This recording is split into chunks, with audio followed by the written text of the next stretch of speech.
Buenos días, buenas tardes, y buenas noches. Bonjour, bonsoir, good morning, good afternoon, good evening, and good night, wherever you may be. J. Slater case. Cap on backwards, plain white background tells you it is the delayed Sunday roast or the AG focus. And actually, it's going to be a light meal today because I want to dip into a little bit of Bahamian and Caribbean culture before I lead into the light roasting, the light grilling. Um, Something very striking about the English parts of the Caribbean is that one of the striking things about the English speaking areas of the Caribbean is that generally speaking, there are many, many islands where real old school, almost Victorian British values still hold sway to an extent that would be jaw-dropping for many modern Brits. For example, I was just talking to Mrs. Smith yesterday about the school routine that she had when she was in primary school and then junior high, because we were talking about this subject, how in many parts of the Caribbean, what are called those traditional old school Victorian British values still hold sway, where they've been abandoned in the UK for a long, long time, for better or for worse. Generally, I would say for worse. But so talking to Mrs. Smith, I was saying that, was your school, because Mrs. Smith just went to what we call a family island school. It was the one school on the island, state school, where I taught in Nassau was a private school. And I said, did you have school inspection? And I mean, we're not going back that far, Mrs. Smith's school days. We're not going back a century or anything like that. And she said, "Oh yes, yes, that was one thing that was, rigid. Everyone lined up outside of class before the beginning of the school day, and you had girls on one side, boys on the other, and there was inspection. Class inspection was to look at your hands, your fingernails, to make sure you're clean, make sure the shoes were clean, make sure your hair was tidy and in order." Um, that the uniform was well presented. There was one by one an inspection of every single student before they ever went into the class. And I was like, yeah, I think only just before I started teaching at Tamberley did they abandon the whole inspection, but they kept in place if any student is noticeably not presentable. Again, it's, the clean fingernails, the clean hands, the hair in order, the uniform well presented. If the hem of a dress is, hanging down, the child would be sent home to correct it, this kind of thing. That was abandoned, but if a teacher noticed some student was not, conforming to the standards, the student would be called out of class. To my knowledge, that kind of rigorous inspection was abandoned a long time ago in the UK. I'm assuming, I don't know. But it's just an example of how old school British ways are still maintained to a large extent in vast areas of the different parts of the Caribbean. The island I've been to where this is most enforced was the island of Montserrat. And I was there, I mean, just a flying visit a long time ago. But I remember popping into a school just out of interest to see how it operated. And absolutely, like I say, almost rigid Victorian principles applied. Mrs. Smith told me that when she was in class, if ever a teacher came into the room, everyone stood up and in chorus like would say, "Good morning, Mr. Da Da Da. Good morning, Mr. Da Da." This was drilled into the minds, if you like, of all the students. Now, I'm telling you all this because we have doubters out there. We have doubters that think I know nothing about what I'm saying, I'm making it all up, I'm a liar. I'm not. I mean, I'm just telling you, boots on the ground, that's how it is. But it's not only the way with certain behaviors and certain manners and certain customs, it's also in the language. And some of that old, if you like, Victorian, passe, colonialist language that has been abandoned, either abandoned in the UK or labeled offensive, you mustn't say it. It is an insult. Anyone that says it is a bad person. It really hasn't changed that much in parts of the Caribbean. And I'm leading up, of course, to this word that I have used, and I have used it because it is acceptable to use in where I have worked and where I have lived and where I have spent a lot of time, and that is the word half-caste. Yeah, I know. Amazing, isn't it? There are people in the UK that when someone says half-caste, they kind of throw their hands up in shock. And like, you can't say that. Well, I've just said it. I got news for you. There are plenty of other people of all shades of color that use it, and it's not offensive, it's not malicious. It is just an accurate description of someone's racial appearance. That's it. And the point I made when I used the word half-caste was it's actually more accurate than this modern, what's the modern equivalent? Mixed race. Well, mixed race could be, it doesn't really describe what the person looks like. Mixed race could be a mix of any races. But half caste is quite specific in the Caribbean anyway. And I think it was in old, imperial times in the UK. It was half black, half white. He's a half caste or she's a half caste. In the older generations in the UK, and my follower Miss Marp mentioned this, in the older generation in the UK, it might still be used, and it's not used offensively. It is not, with bad intent that a person says they might use it in the same sentence as a positive, indicator. Yes, the pretty half-caste woman. It depends, like everything else, on the context, depends on the heart of the speaker. Are they using it in a malicious way?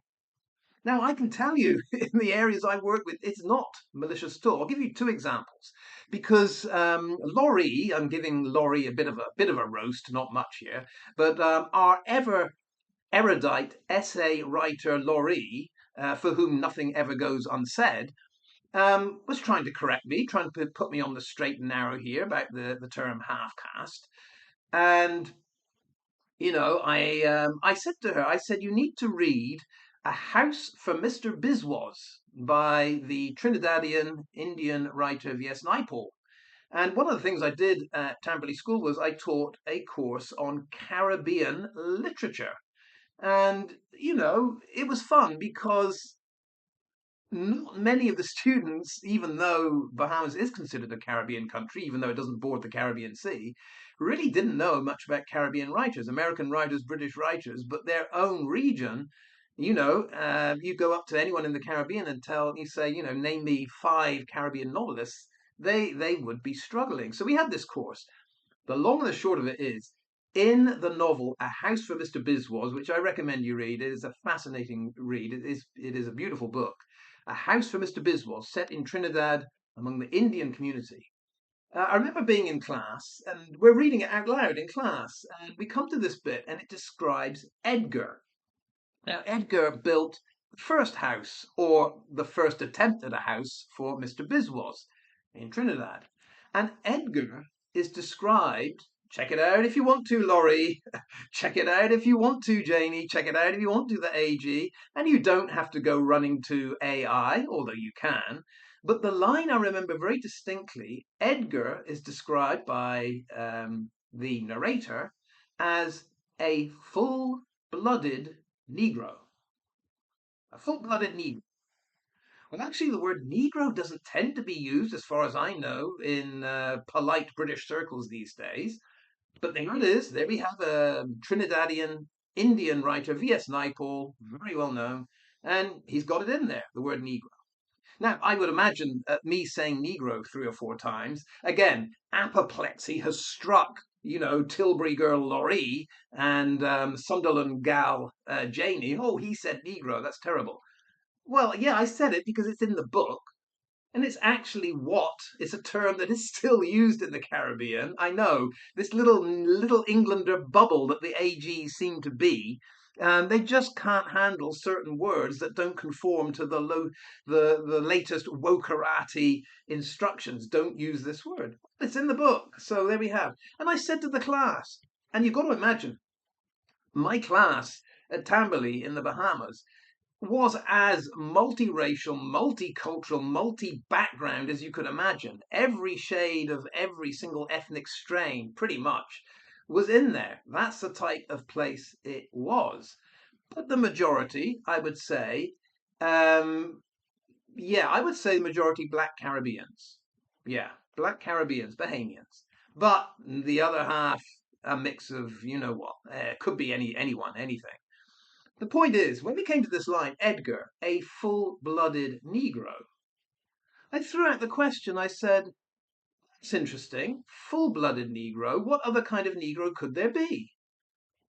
I mean, I just want to challenge the audience here. Don't just accept the word of the author. Think what other kind of person could he be referring to? And it was, I believe, one of the black Bahamians that said, well, you know, if you're not a full-blooded Negro, maybe you could be a half-caste. And I'm like, okay, you said it, not me. But that was an indication it was acceptable. I don't remember anyone else in the class saying half-caste. We don't say that anymore. No, because they do. Another boots on the ground, just for you to know, Lorree, Janey, the rest of the AG in the world. Another boots on the ground. I can remember this distinctly because I was a little bit half caste. Okay, so they use the term half caste, and no one's offended by it. There was another occasion when I was trying to remember the boy in the school that brought the turtle meat sandwich. Great crisis in the school. The boy that brought the turtle meat sandwich to school because I think everyone was under the impression that turtles were a protected species and you couldn't eat turtle meat. But the boy, and I'd forgotten his name, that's why I remember the story now, brought his turtle meat sandwich to school. And shock horror, a lot of kids felt upset about that. Turns out, lo and behold, that turtles weren't protected species. In fact, they'd over reproduced and it was quite legal to eat turtle meat. Who knew? But when I raised this question, I think the answer was I said, do you remember who was the boy that brought the turtle meat sandwich? And someone said, oh, that was Thompson. I said, which Thompson? Because there's two different Thompsons and they're not related in the school. And the answer came back, it's the half-caste Thompson. Ah, okay, I know the one you mean. So I'm just saying there are two specific moments I remember where these kids are using half-caste. And there are all kinds of terms that are used in the Caribbean that may or may not be offensive worldwide. I have no idea. And here's the point. I don't care. If there are people using these terms with no malice in their heart, then I'm fine with it. My point is, if you're not fine with it, then maybe you have a problem. Maybe you need to step out of your little bubble and think, is this a term that I've been brainwashed into thinking must necessarily be a bad word? Or could it be something in a different corner of the globe that is perfectly acceptable? If it's perfectly acceptable, what problem do I have with Smith saying it? Well, there are two options here. Either yours truly is saying this thing out of pure malice because I want to abuse and I want to hurt and I really want to get under the skin of a different race. I mean, pun intended. And I use the term half caste because I know certain people of a certain race will have a meltdown. Or I use that term because I know in the context that I use it, it's okay. And it seems to be a lot more accurate than this whole mixed race thing. So throughout the Caribbean, depending on where you are, you've got terms like mestizo. Is that offensive to the AG? If I say un chico mestizo, well, they might say, I don't know what a mestizo is. Well, in that case, you better learn it because if I'm going around saying mestizo, you do want to make sure that I get lambasted for saying something offensive, right? Mestizo in the Spanish speaking world is a person of mixed heritage. I wouldn't say half caste because we're talking about indigenous, First Nation, Native American, and European white import, if you like, a mestizo, mixed blood, but specifically Native American and European settler, mestizo. But then you also have the mulattos, and the mulattos are quite specifically a mixture of white European and black descendants of slaves, the mulattos. For example, in Haiti, still there is an elite of mulatto rather than descendants of black slaves. All of these terms are used quite frequently and without any malice. You also have other terms in the Bahamas. They might describing skin tone or skin color. They use brights and clears and half caste and all kinds of things. But strangely enough, people don't start wringing their hands and saying we don't use that word anymore here.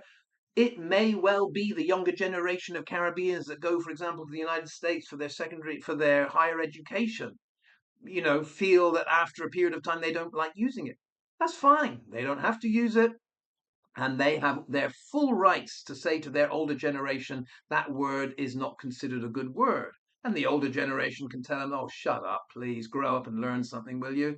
Develop a spine. Don't get offended by everything that everyone says around here. Everyone has their rights. But what I'm saying is, I also have boots on the ground rights to say what I think is an acceptable term in the right context. So, yes, Lorree, instead of rushing to AI, and have you all noticed how the likes of Thomas Wilson, Lorree, Janey, they go rushing to AI to find some justification for attacking what I've said? But I've noticed they never or hardly ever include in their little, screenshot there, they never include the question they've inputted, which is absolutely vital to understanding what you're reading here. And I demonstrated this the other day. I think I showed the question I put into AI, when I Googled, is the term half caste still used in some parts of the world? And I showed you my answers on my community post. It is yes. In parts of and it was quite specific. Read it if you haven't seen my community post. It's quite specific. It said in parts of East Africa, Kenya, Uganda, Tanzania, it is still used and it is used without any malicious intent. Quite clear, that's East Africa. Then below East Africa it says Caribbean. And it says something like, yes, it is still used by the older generation. And I can assure you I can add to that without malicious intent. Now, that is what I found on AI, but I don't need AI because I've just told you my own personal experience of the word, boots on the ground. Yeah, that Sunderland, Glasgow, Tilbury, Seton Delaval don't have that experience. They have to rush to AI. They have to make sure the question is not shown to you. So when they type in things like, is the term half-caste offensive? Totally different question. Then you'll get the latest wokerati piece that's put into Wikipedia telling them, of course, it's offensive. But that's not my context.